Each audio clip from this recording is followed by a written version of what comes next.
Let's break down I believe and faith. Step 1. Every time a Christian says, I believe, they're admitting they don't know. Let's start with facts. I believe. I don't know, but I choose to accept it anyway. Belief is not truth. It's not evidence. It's a placeholder for information you've never confirmed.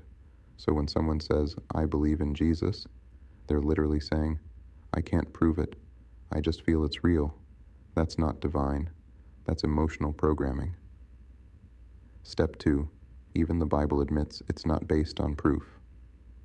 Let's go to their own book. Hebrews 11:1 says, Faith is the substance of things hoped for, the evidence of things not seen. Break it down. Substance of things hoped for, something you don't have. Evidence of things not seen. You've never witnessed it. That's not knowledge. That's wishful thinking wrapped in spiritual language. It literally says, put your trust in what you hope is true, even if you've never seen it. Step 3. And then they say this, we walk by faith, not by sight. 2 Corinthians 5-7. Here's where the contradiction hits hard. Christians love to say, we walk by faith, not by sight. But let's break that down. Faith, believing without seeing. Sight, observation, evidence, logic, reality. So they're literally saying, I'd rather walk blindly in belief than see clearly with evidence. That's not spiritual. That's intellectual surrender. You're admitting you'd rather not question, not observe, not confirm, just follow. That's not faith. That's willful blindness. Step 4. Belief is how they keep you. Obedient religion doesn't want thinkers. It wants followers. Don't question, just believe. Doubt is sin.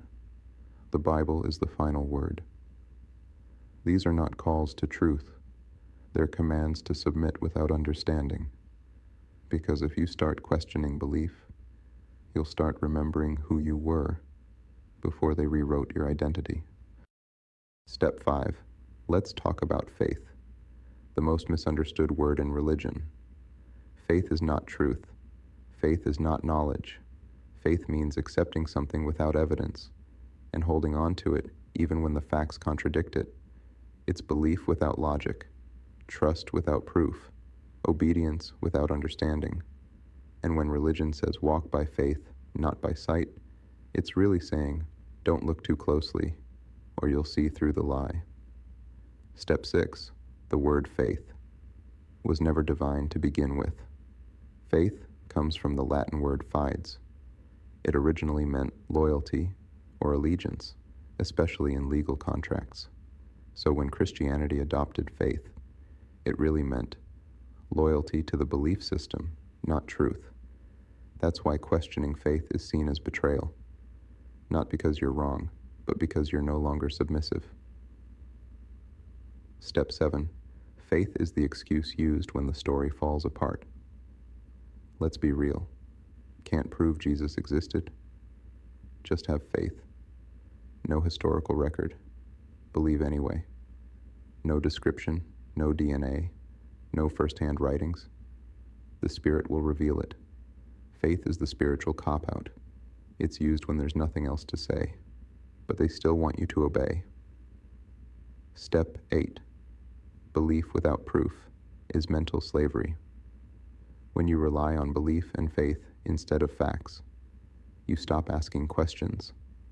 You stop doing research. You stop thinking for yourself. You become emotionally attached to things you never verified.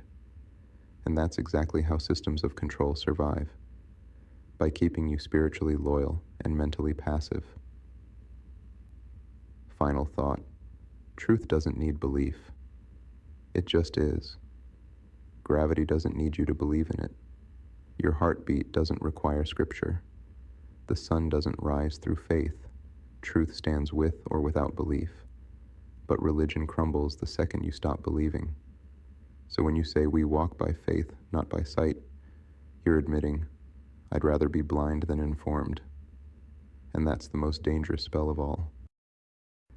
Stop saying, I believe, and start saying, I know. And if you don't know, be honest enough to say, I'm still searching. That's the first step toward awakening.